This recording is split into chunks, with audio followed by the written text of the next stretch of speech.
Seguramente te pasó alguna vez y sentiste esa sensación. Me refiero a cuando vas a sacar el celu para hacer algo, no sé, algo puntual. Poner una alarma, responder un mensaje. O simplemente chequear cómo va a estar el tiempo mañana. Tenés esa intención clara, que es una misión de 5 segundos o hasta incluso menos. Pero de repente, sin que sepas muy bien cómo, un dedo fantasma te lleva a otra parte, a ese icono de colores, a esa red social. Y entras y haces scroll. Y pasan 5, 10, 20 minutos. Y si lográs tener suerte, cuando reaccionás, cuando levantás la cabeza, te das cuenta de dos cosas. Primero, que no tenés ni la menor remota idea de qué estabas haciendo ahí. Y segundo, lo más jodido, te olvidaste por completo de lo que ibas a hacer en primer lugar. Esa sensación, me refiero a esa pequeña derrota cotidiana, es como si un ladrón invisible se hubiera metido en tu cabeza y te hubiera robado toda la intención. Te robó el para qué.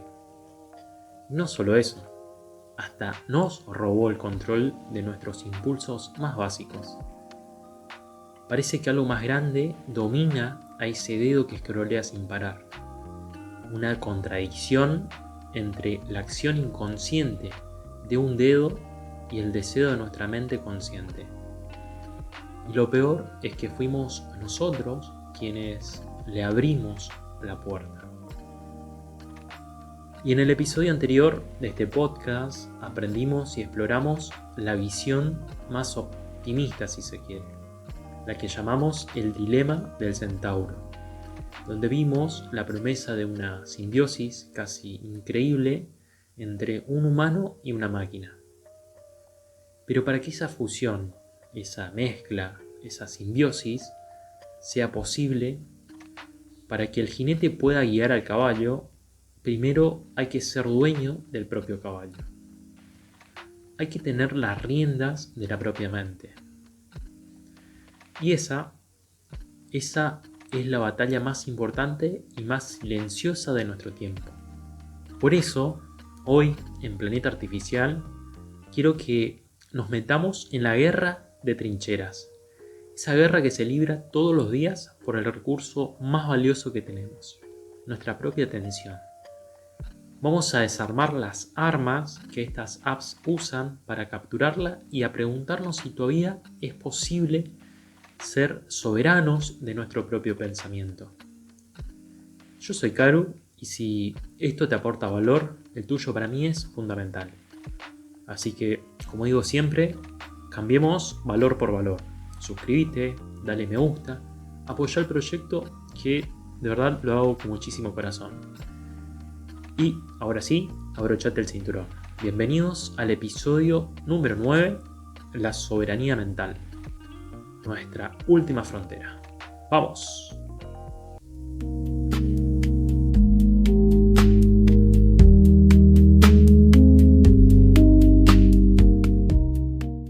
Esta obsesión por capturar nuestra atención no nació con Instagram ni con TikTok. Para entenderla, tenemos que viajar 100 años atrás, a principios del siglo XX.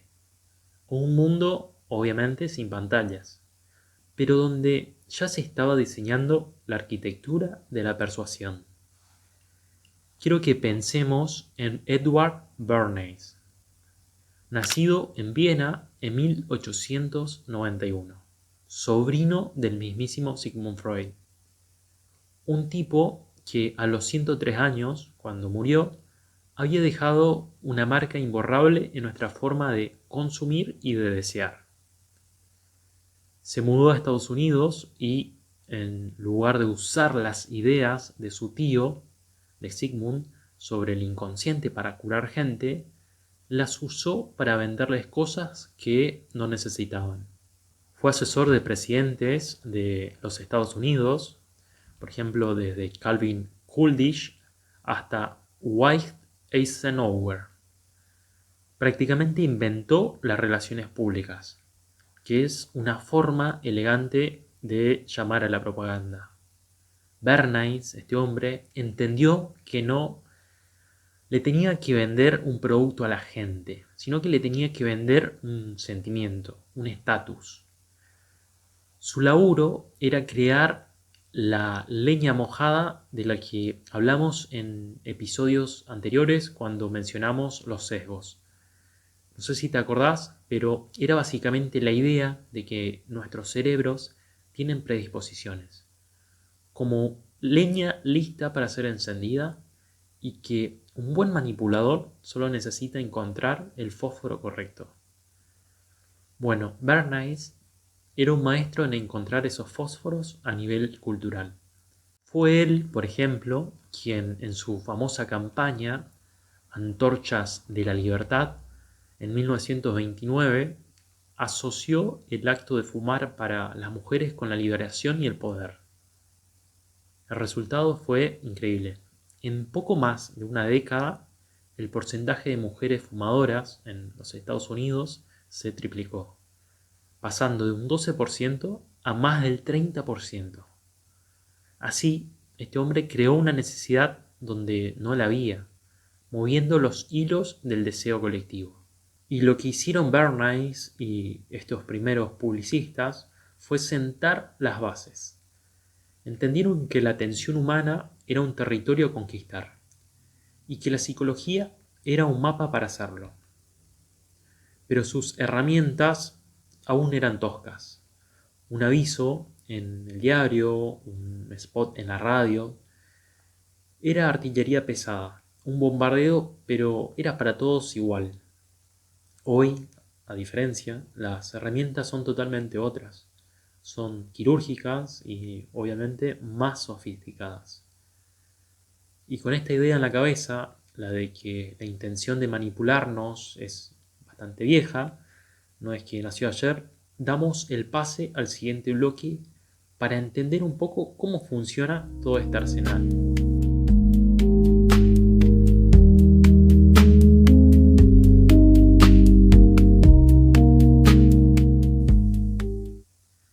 Para entender cómo nos enganchan hoy, la mejor metáfora es sin duda la de un casino, pero específicamente la de una máquina tragamonedas. Cada detalle de esa máquina está diseñado para mantenerte ahí, tirando de la palanca. Las luces, los sonidos, pero sobre todo el refuerzo intermitente. La idea de que el premio puede llegar en cualquier momento, pero obvio, nunca sabes cuándo. Y esto ya no es una metáfora. Seguramente te cruzaste con la publicidad de Temu o esas nuevas plataformas chinas, ahora que explotó el boom de las importaciones en Argentina, y también creo que es popular en toda Latinoamérica. Esas apps con su publicidad te invaden con una especie de jueguitos. Scrolleas y de la nada una ruleta. Tenés que tirar de la palanquita o darle girar para ganar tu premio, que obviamente se transforma en una orden de compra o en un sigue intentando. Pero todos sabemos que es humo, que nada es real, pero te atrapa. Bueno, el feed de tu red social favorita es exactamente eso. Es una ruleta y un tragamonedas infinito. El gesto que hacemos cuando refrescamos la pantalla es tirar para abajo con el pulgar. Es nuestra nueva palanca. Y no sabemos qué va a salir. Puede ser la foto de un amigo o una noticia que nos indigne. O también puede ser un meme o también un video de un gatito. Y si es un domingo por la tarde, se va a llenar de posteos tristes y despedidas. Pero esa incertidumbre es la que libera dopamina en nuestro cerebro. Es la arquitectura de la adicción. Y esta arquitectura ya no es un juego, sino que se convirtió en una epidemia silenciosa. Miremos un poco los datos. Un estudio de 2025 revela que los adolescentes, por ejemplo en Argentina, pasan un promedio de 6 horas diarias frente al celular. 6 horas. Hacé la cuenta. Eso equivale a 77 días enteros al año. Es como si le robáramos los meses de marzo y abril de sus vidas. Cada año. Desaparecen prácticamente en el scroll. Y los adultos no estamos mucho mejor, con un promedio que supera las 3 horas diarias. Y no es algo solo local. El promedio en Sudamérica es de casi 4 horas. Mientras que, por ejemplo, en Europa, donde hay un poco más de conciencia y regulación, apenas supera las 2 horas y media. Hay una diferencia abismal.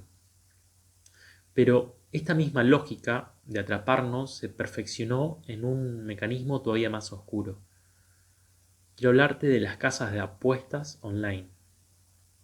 Un informe reciente de la Defensoría del Pueblo bonaerense, esto es de Buenos Aires, alertó que 8 de cada 10 pibes, niños y niñas en Argentina, ya apostaron o conocen a alguien que lo hace.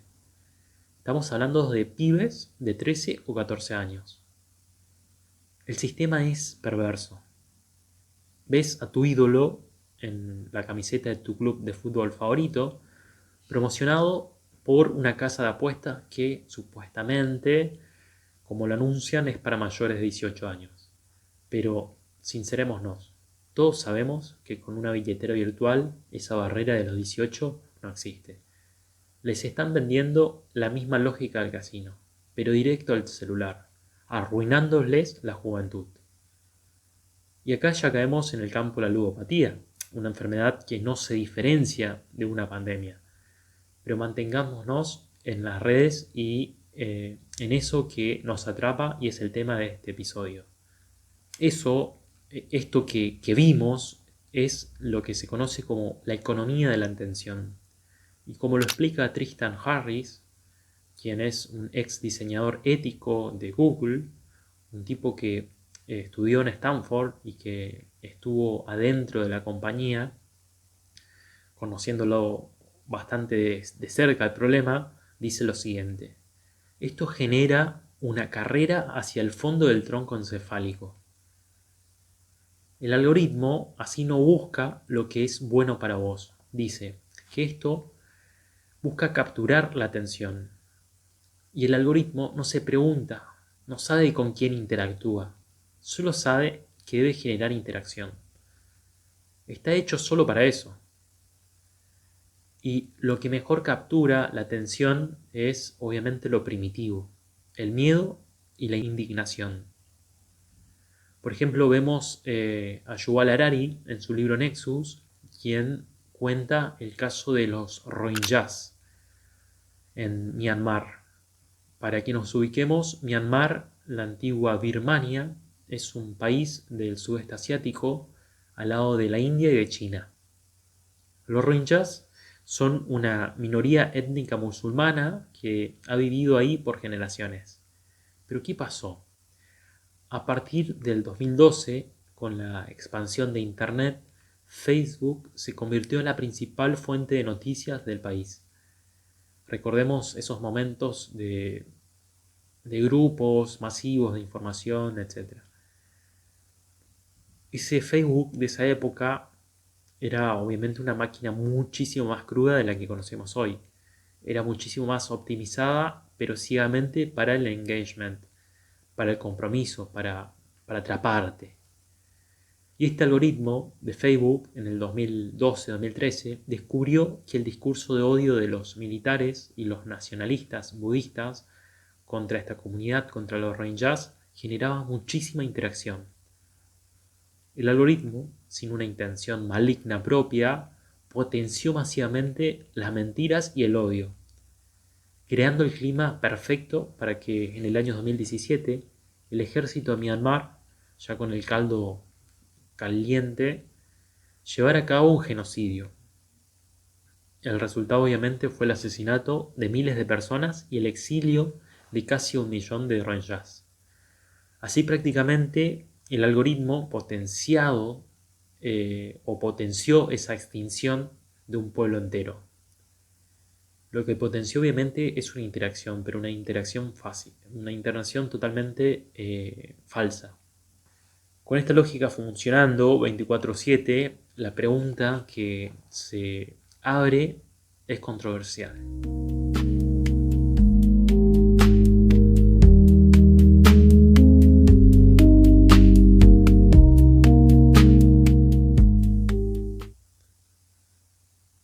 Y acá la conversación se pone picante, porque por un lado tenés la voz de los creadores, esa voz que suele venir de California, de Silicon Valley, donde se cocinan un poquito estas tecnologías. Y esa voz te dice, para un poco, nadie te obliga a nada. Esto es un servicio gratuito, te damos una plataforma, estas son increíbles, para que estés en comunidad, para que te contactes. Pensemos en los Rangers, te dicen. Nosotros les ofrecimos una herramienta para que interactúen todos juntos de forma democrática y accesible. Y a cambio, obviamente, le mostramos anuncios. Es un trato justo. Según esta visión, el algoritmo es simplemente un recomendador ultra eficiente. Somos consumidores soberanos eligiendo libremente. Pero del otro lado, de la vereda enfrente, hay una visión más crítica. Una que te dice, esto no es tan así. Esto no es una pelea justa. No es tu fuerza de voluntad contra una aplicación. Es tu cerebro, con sus limitaciones evolutivas, contra ejércitos de los ingenieros más brillantes del mundo y supercomputadoras cuyo único objetivo es hackear tu atención. Y en el peor de los casos, como vimos, esa atención se hackea con odio, creando grupos, comunidades que se organizan para extinguir a otros. Y así vemos que es una simetría de poder brutal. Pasamos a ver, por ejemplo, al filósofo surcoreano Byung-Chul Han, de quien ya hablamos cuando exploramos la sociedad de la transparencia, también en episodios anteriores. Ahora en su libro Psicopolítica le pone nombre a todo esto. Él dice que caemos en una trampa de autoexplotación. Creemos que estamos eligiendo procrastinar, que es esa palabra elegante para decir dejo para mañana lo que podría ser hoy. Pero en realidad, en lugar de procrastinar, estamos trabajando gratis para el algoritmo, produciendo datos. Somos los empleados perfectos, no solo porque no cobramos, sino que pagamos con nuestro tiempo y nuestra salud mental. Y así, este dilema ya no es teórico, sino que está redefiniendo nuestro mundo.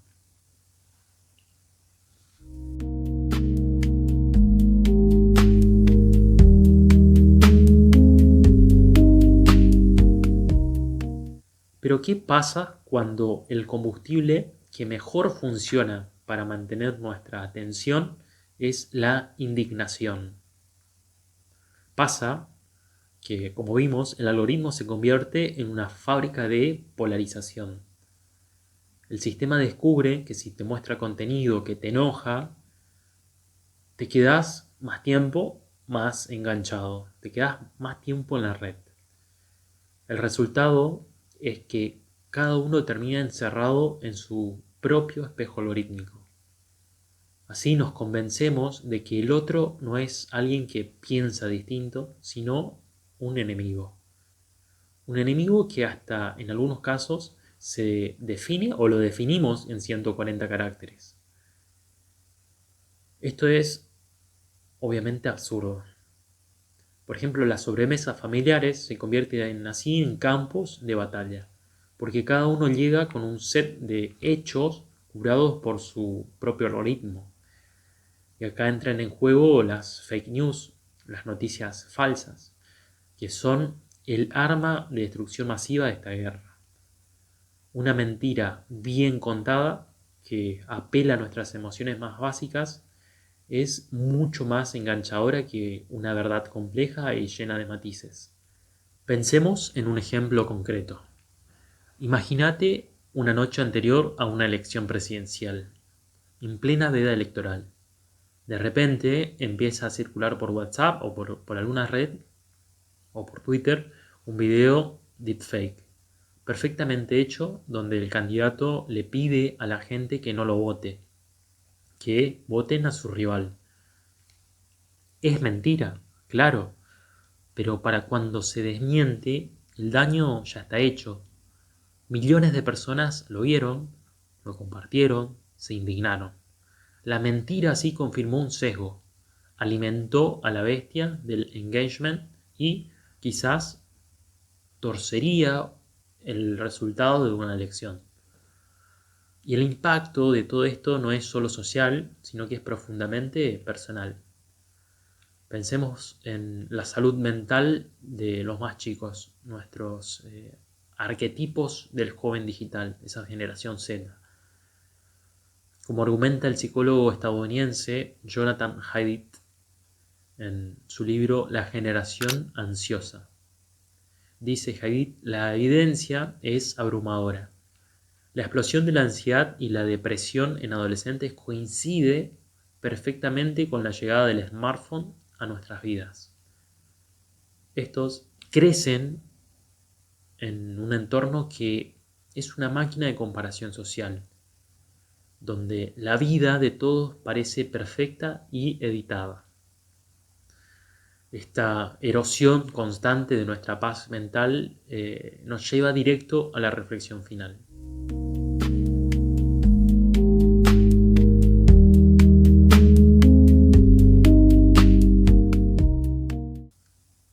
Y después de este viaje queda claro que el problema no es la tecnología en sí. El problema es el modelo de negocio.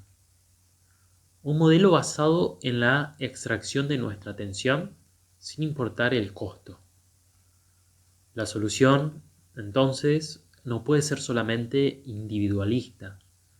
No alcanza con tener más fuerza de voluntad, porque eso es como culpar al ciudadano por la contaminación de una fábrica. Sí, podemos cada uno filtrar el agua en nuestras casas, pero el río va a seguir contaminado. Nuestro rol como mentes inquietas en este escenario es doble. Por un lado, sí, tenemos que cultivar una especie de higiene digital, tratar nuestra atención como tratamos nuestra dieta, porque no podés vivir a comida chatarra toda la vida, no podés vivir a información chatarra con esta analogía.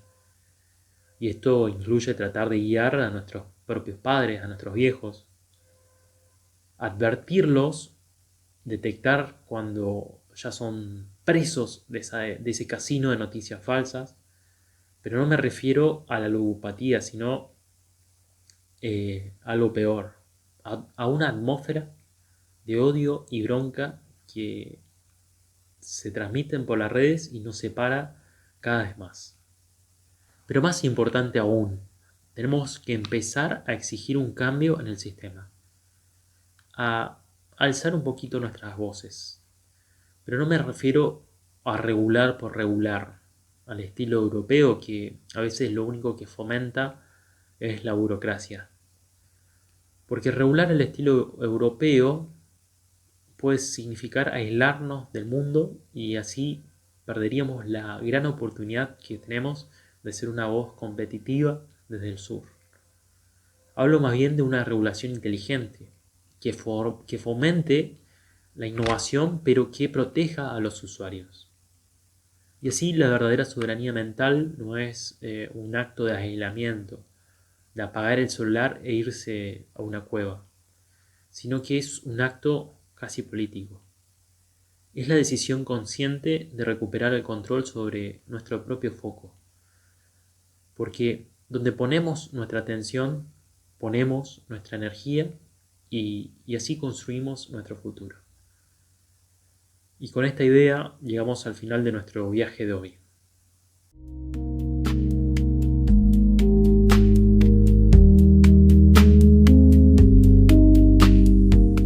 fue un viaje al corazón de la batalla más íntima, la que libramos todos los días adentro de nuestra propia cabeza. Espero haberte dejado con más preguntas, pero también sobre todo con la sensación de que recuperar nuestra atención no solo es posible, sino que es en sí el acto de rebeldía más necesario de nuestro tiempo. Gracias por acompañarme. La conversación que se está armando en nuestra comunidad es la prueba de que no estamos solos en esta reflexión. Por eso te pido que sigas siendo parte. Y por último, cambiemos valor por valor. Si esto te sirvió, la mejor forma de apoyar este proyecto es suscribiéndote en YouTube o Spotify, donde nos escuches. O también compartiendo este episodio con alguien que creas que le puede interesar y le va a mover un poco a pensar. Así que te dejo la misión, como siempre, de la semana. Una misión para reconquistar un pedacito de tu soberanía. Elegí una hora de tu día, solo una hora, y durante esa hora poné tu celular en modo avión o escondelo por ahí en otra habitación. Y hacé una especie de ayuno de notificaciones. Y después compartí en los comentarios qué sentiste: incomodidad, paz, llamadas, aburrimiento, descubriste algo, te pudiste aburrir. Bueno, quiero leerte, quiero leer tus experiencias y por último, en el próximo episodio vamos a dar un paso más allá de hoy, de lo que vimos hoy. Ya vimos cómo los algoritmos capturan nuestra atención en el presente y ahora vamos a explorar cómo intentan adueñarse de nuestro futuro. Vamos a hablar del oráculo de datos y el dilema del libre albedrío.